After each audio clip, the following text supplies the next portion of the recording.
2020년 10월 19일 알파 프로 김정훈 전문가입니다.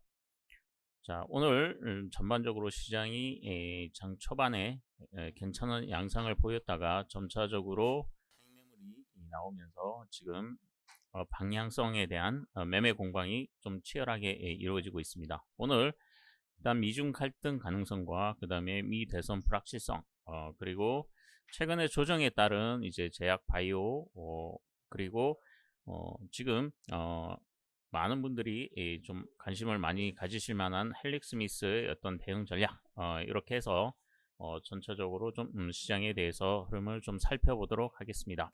중국이 이에는 미국을 겨냥해서 중국 수출 관리법 를 이제 시행함으로 인해서 아무래도 이제 제재 대상 연료 세컨더리 제재라고 그러죠.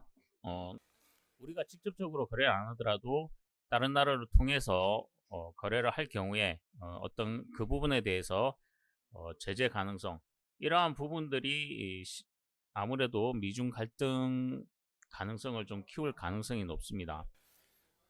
특히 이제 수출관리법 12조에는 이제 국가 안보 위협, 그 다음에 뭐 대규모 살상 무기와 운반, 설계, 개발, 생산 관련 기술, 그 다음에 핵무기, 생화학 무기, 테러용 관련 기술 등이 언급되고 있는데요.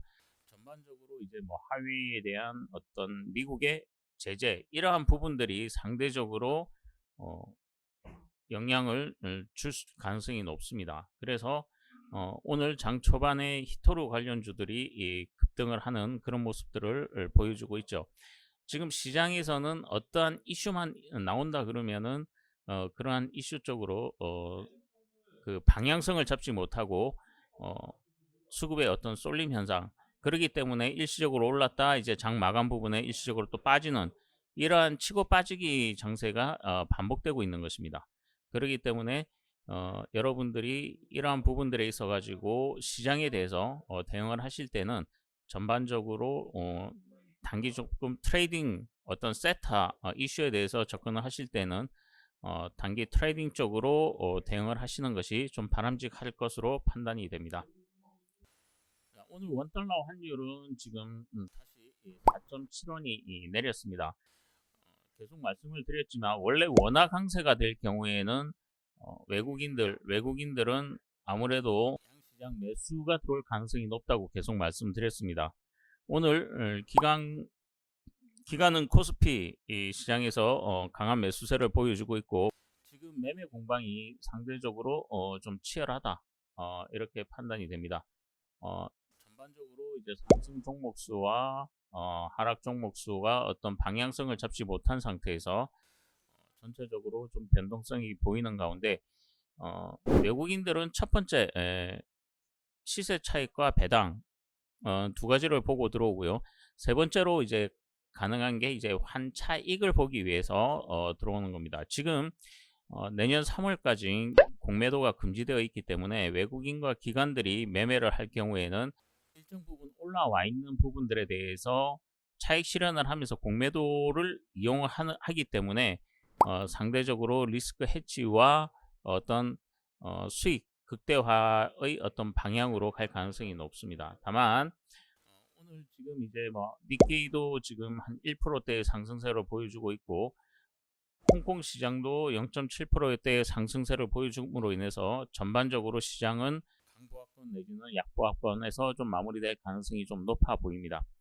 특히 오후장에서 외국인들의 매수세가 조금 더 강해진다 그러면 아무래도 조금 주초 흐름은 조금 양호하게 마무리될 가능성이 좀 높다라고 판단이 됩니다. 지금 아침에 보시면은 전체적으로 토로 관련주들이 상승폭을 키웠지만 상대적으로 지금은 상승폭이 줄어들고 있는 반면에 중국 관련주, 뭐 화장품과 오늘 보시면은 유통 면세점 관련주들이 상대적으로 조금 반등폭을 키워가고 있습니다. 그동안 낙폭이 컸던 금융주 역시 최근에 대출 금리가 조금씩 상승함으로 인해서 하나금융지주나 KB금융이 오늘 상승폭을 조금 키워가고 있다. 이렇게 보시면 될 것 같습니다.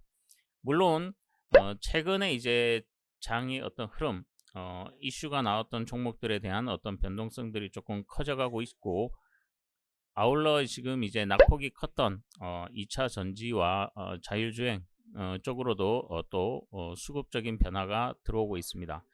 다만 지금은 시장이 방향성을 아직 잡고 있지 못하기 때문에 아무래도 이제 뭐 두산 인프라코어 M&A나 이런 부분들의 이슈가 오후장에 또 불거질 수가 있습니다. 그렇기 때문에 지금 전체적으로 보시면은 아무래도 이 매매 공방이 어느 한쪽으로 치우친 게 아니라 다양하게 세터들이 조금 개별 종목성으로 변동성을 좀 크게 보이고 있다. 이렇게 보시면 될 것 같습니다. 자, 그 중에서도 여러분들이 좀 관심이 좀 가장 클만한 종목. 자, 헬릭스미스. 오늘 헬릭스미스 같은 경우는 헬릭스미스가 오늘 급락했던 이유는 바로 헬릭스미스가 관리 종목 편입 우려, 이 부분은 바로 유상증자가 실패할 경우에 그렇습니다.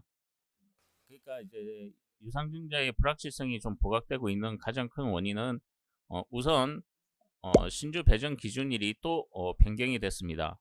지난번에 10월 달에서 11월 4일로 한번 연기가 됐다가 다시 오늘 11월 3일로 다시 신주 배정 기준일이 변경이 됐습니다. 물론 지금 주가가 하락하다 보니까 아무래도 유상증자 발행가는 아무래도 기존의 38,000원대보다는 훨씬 떨어질 가능성이 높고요. 최근에 이제 오늘 나왔던 가장 큰 이슈 중에 하나가 보면 최근에 이제 뭐 옵티머스라든가 아니면 이제 사모펀드라든가 독일의 DLS라든가 이런 부분들에 대한 헬릭스미스가 좀 광범위하게 투자를 좀 많이 했던 것 같습니다. 이 투자를 많이 했기 때문에 상대적으로 아무래도 그 리스크가 부메랑이 돼서 이제 돌아오는 그런 양상들을 좀 보여주고 있습니다. 그러면 과연 이 헬릭스미스는 과연 그러면 어떻게 대응을 해야 될 것인가? 우선 지금 가지고 계신 분들 일단은 지금 신규 투자는 일단은 배제를 하셔야 됩니다. 그리고 지금 기존에 가지고 물려 계신 분들은 첫 번째 추가적인 매수보다는 아무래도 유상증자 물량을 받아서 평단을 떨어뜨린 다음에 아무래도 이제 헬릭스미스가 임상 실험이나 이런 이슈가 나오는 변동성을 이용해서 비중을 줄여 나가는 전략을 하시든지 아니면은 권리락 이후에 유상증자 구주주 청약 이전에 한 일주일 내지 열흘 전에 신주 인수권 부를 아마 거래가 될 겁니다.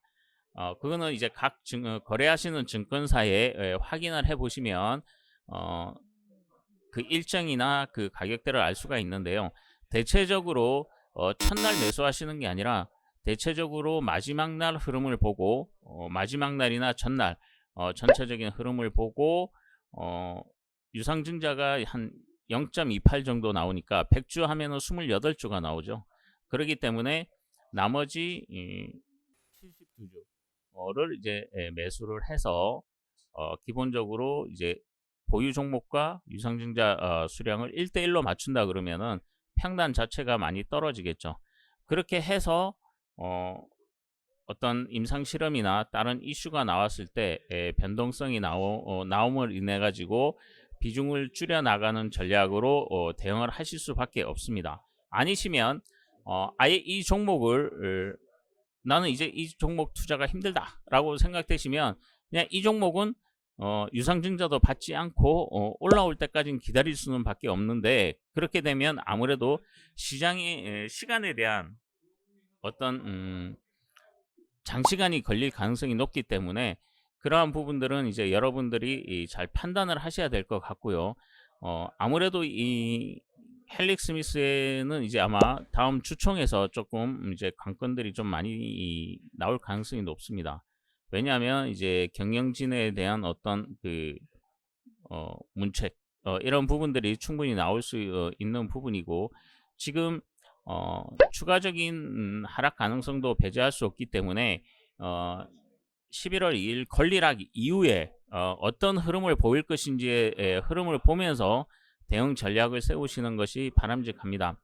물론 제약 바이오가 관리 종목으로 지정이 된다고 그래서 바로 상패가 되는 것은 아닙니다. 물론 지금 뭐 필로시스 헬스케어처럼 관리 종목이지만 급등세를 나타낸 경우도 있고요. 제약 바이오는 기본적으로 여러분들이 보시면 재무제표에 대한 리스크는 상대적으로 적습니다. 다만 지금 현재 상태에서 만약에 여기서 추가적으로 더 떨어질 가능성도 배제할 수가 없죠. 네, 여기서 추가적인 조정이 나온다 그러면 어디까지 나올 가능지는 일단 확인하기가 힘들지만, 대략적으로 한 2만원 선에서 조금 마무리될 가능성이 높고, 그러한 부분들이 확인이 돼야 돼요. 떨어진다고 해서 무조건 매수를 하는 것이 아니라, 아무래도 전체적인 어떤 흐름이나 그러한 부분들, 그리고 만약에 지금 뭐 옵티머스나 이런 쪽에 투자했던 부분들이 뭐 원금을 그대로 보상을 받거나 이렇게 되면 또 다른 이슈가 발생하는 거기 때문에, 그러한 부분들은 어쨌든 여러분들이 이 시장의 흐름을 보면서 대응을 하실 수밖에 없고, 중요한 것은 권리락까지, 권리락 이후에 어떤 흐름이 나타날 것인지. 지금 이 상태에서 나온다 그러면 권리락은 아무래도 2만원대 아래쪽으로 떨어질 가능성이 높겠죠. 그렇기 때문에 그러한 흐름을 보고 나서 여러분들이 대응하시는 것이 바람직합니다. 권리락 이전까지는 여기서 일시적인 어떤 반등이 조금 뭐 기술적인 반등이 나올 수가 있겠지만, 그 부분을 전체적으로 이게 잠깐 올랐다 다시 빠질 것인지, 만약에 다시 빠진다 그러면 이 앞 저점을 깨서는 안 됩니다. 그렇기 때문에 그러한 부분들을 파악하시면서 대응하시는 것이 바람직한 전략이라고 판단이 됩니다. 물론 지금 뭐 삼성전자라든가 반도체라든가 이런 부분들이 지금 바닥권에서 충분히 반등이 나올 수 있기 때문에 오히려 헬릭 스미스에 집중하시는 것보다는 당분간은 반도체 부품이라든가 그 다음에 2차 전지라든가 기타 지금 뭐 대북 이슈라든가 그러한 부분들에서 중국 특히 왕이 부장의 방안이 아직 확정이 안 된 상태에서 이제 11월 국방부 장관이 또 방문할 가능성이 높습니다. 그렇기 때문에 그러한 이슈들이 포진해 있기 때문에 전반적인 흐름은 그러한 상황들을 보면서 대응하시는 것이 아무래도 리스크 전략에 크게 도움이 될 것으로 판단이 되고, 어쨌든 오후장도 성투하시기를 부탁드리겠습니다. 감사합니다.